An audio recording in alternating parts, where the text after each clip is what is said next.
So one of the things I've really taken out of the gel program in the about 6 months I've been in it is the idea that leadership, communications, dealing with people in general is a reciprocal process. It needs to go both ways. We had a class, ESD 950, which I think Maggie wrote about in her last entry, engineering leadership. And each day you had a speaker come in, and the first day was Ray Stata, the founder of Analog Devices, has given a substantial amount of money to the school. He's a very influential guy. And he spent about an hour talking about conversations. And at first you think, how do you spend an hour talking about conversations? It seems like it's pretty straightforward. But one of the things he touched on at the very end, which is key, and I think is something that's helped me a lot recently, is the idea that if you're trying to improve the way you converse with people, if you're trying to make it so that when you say something, people get what you mean, and people will actually follow through on what you ask them to do, and conversely, that you understand what people are trying to tell you, you need to have, where it's incredibly helpful, you have someone with whom you can sort of practice with effectively. The idea being, if you have someone who knows how you talk and how you think, and if you tell them, well, I'm going to try, improving my communication skills with you, and I want you to give me feedback on it. I want you to tell me when things I say aren't clear. Conversely, I want you to tell me when I'm not understanding what you're saying. That's the way you can improve yourself, not just this scattershot try and gain from everyone. What was that? Communication, Kevin, come on. Listen up. Yeah, it starts with effective listening. Okay. The idea being that's the way you can really improve, not actually targeting what your weakness is and making an explicit attempt to remedy it. That's sort of the idea of reciprocalness in this situation. And I think you had something in mind about a gel class also, but not ESD 950. Right. It was, I think I was telling you about this earlier, how it was another short subject that we take, and I mentioned that also, the Engineering Leadership Lab. So this was my first student leading experience for the gel program. Each student kind of gets a chance each week in the ELLs to lead their group. So I was really excited when I knew my day was coming. It was during the Leadership Reaction course, so we had lots of different activities going on. It was very fast-paced, and so I just jumped right in, and I was excited. And I find out that our activity, our task, was to find the center of mass of this board that was suspended in the center, I guess by this pole or some sort of fulcrum. So it was like wobbly. It was almost like a surfboard, on a pin or something. Yeah. Right. And the only tools we had to find the center of mass were these 4 weights, and one was, I think, 25 pounds, 2 of them were 10 pounds, 1 was 5 pounds. Something like that. Yeah, and we weren't given any sort of measuring devices, so, it was a simple enough problem. I could have done this in 801 or physics class freshman year, but all of a sudden, how do you find the center of mass? And the other important thing was that on the board, there were only 4 points that you could place the weight, so you couldn't just put them anywhere. Like, a weight had to go over here, and a weight had to go over here. So you had to figure out which weights had to go where. So that was, I was a little taken aback by that. That was a challenge. And oh, by the way, you only have 15 minutes to do this, so go. Okay. And so I was a little, like I said, taken aback. And my team kind of self-assembled on its own without really any influence from me. So we had some people who they said, okay, well, let's use pieces of paper and we'll measure in paper units, instead of inches or centimeters, whatever it be. And so I was just like, okay, yeah, that sounds, you guys measure, and the other guys were like, hey, we can calculate, if you give us the measurements. And I was like, okay, yeah, go ahead and do that. So I think right off the bat, I kind of got off on the wrong kind of start. But this was obviously a exercise in resourcefulness and adaptability. How do you do this task that seems easy, but you don't have any of the tools that you're used to? And essentially, I also kind of learned about my leadership style, because I was very hesitant at first and a little lacking confidence. But with 3 minutes left, and Kevin can tell you this because he was actually our student leader, our gel year 2 leader of the group. For the we had different tables, and I was like the table leader. Right. And so I was like the task leader. Lots of leaders anyway. And in the last like few minutes, I realized we're not going to get this done. These guys are doing a great job calculating, but 15 minutes is not, a lot of time.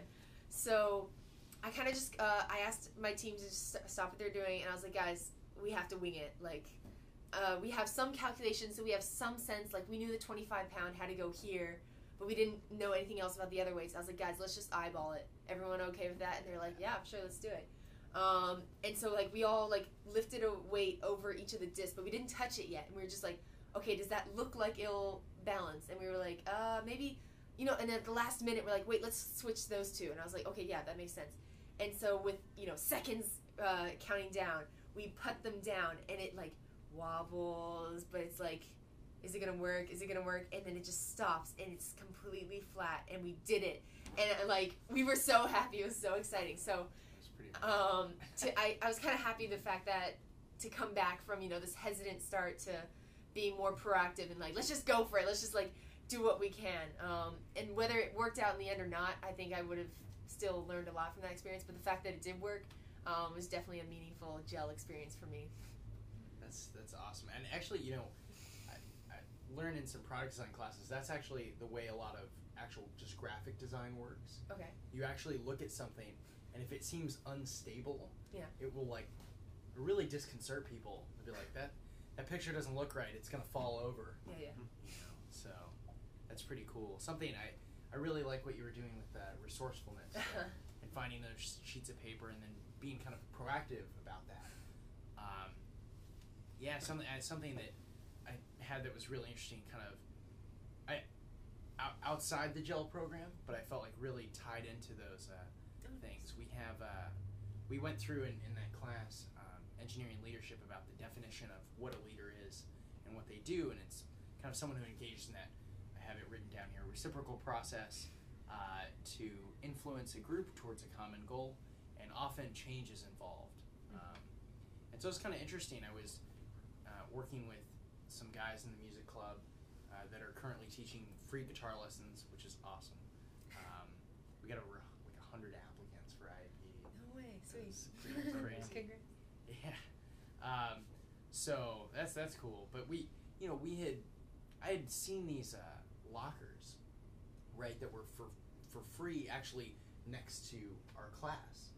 So we were in this class in the Stata Center in the basement every day for 5 days, and I saw these lockers over and over again because I was going to the snack machine to grab a snack, so I would stay awake. Not that it's not interesting, right. But you get hungry. It's 9 to 5. You want something to eat. Yeah, you need a little pick me up, and I kept seeing these lockers, and I thought to myself, the music club, we're kind of cramped for space right now. We've got a lot of stuff. Really use those lockers. I went with the guys over there at around, I want to say it was 11:30 after some guitar lessons and hanging out. And I said, guys, you need to see these lockers. You need to see what I'm talking about. We go over there and we look at them. They go, Kevin, well, that's great. I suppose we could get these, but what will you put in there? And at first I was thinking guitars, but they were too shallow. And then I struck upon the idea, we can put microphone stands in there, which are something we have a lot of, and they're super awkward. They just fall everywhere. And so I was like, okay, well, let's do that. And they're like, oh yeah, we'll do it sometime. We'll come back for sure. And I don't know. And I don't know if like some small part of me remembered that there was going to be a huge snowstorm that night, but I don't remember consciously remembering that. And I was like, why don't we just do it now? Okay. So we got some carts from Baker actually. Okay. Yeah. And kind of put it together. And the resourcefulness part was really getting these 3 large lockers from this building kind of halfway across campus back to the student center. And that in it, we ran into all kinds of things. We had them on one cart, kind of 2 here and 1 stacked on top, and we were going under in the tunnels under the Infinite. Right. And we'd run into a bump where oh no, it's stuck and it's about to fall, and And my friend's like, no, we should bridge the gap over the bump by using cardboard. And we're looking around, there's a box down the hallway, and I run and get it, and sure enough, we put it there. We had an extra cart that we brought with us, and we had to use that to get over a steep curb. Now, by this time, we're pretty close to the student center, we're outside, and MIT police are very friendly. They're around all the time to make sure you're safe and secure, but they also want to make sure, that you're not doing anything unfriendly. Right. And so the nice police officer came and talked to us about what we were doing, and always carry your MIT ID with you, if you're a student. And we told him, it's on reuse, free lockers, and so he was fine with that, and let us proceed about our way. And we ended up getting him into the student center. We ended up kind of doing them one at a time up in here, but it was just cool that here are the lockers. Why do we need them? There's a specific common goal that we all agreed upon, and then there was some action there, and definitely kind of resourcefulness along the way. It felt very much like a very extended ELL. ELL at night. Yeah. After dark. After dark, in the cover of night. And sure enough, as we were taking the lockers into the student center, it began to snow. We went out for pizza at Chicago 3 by that point. Yeah.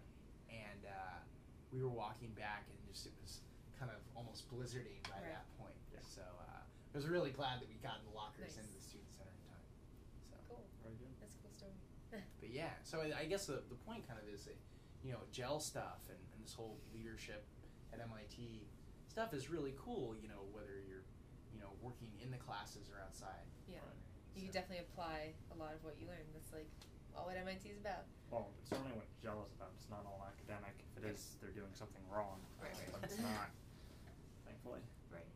Yeah, right. Mind in hand. So yeah, thanks for, checking in with our little vlog entry. I hope you guys learned some things about how we apply what we learned in the GEL program. And the application's still open. So if you're a sophomore or you're a junior and you'd like to, become one of these GEL students, definitely take a look at that.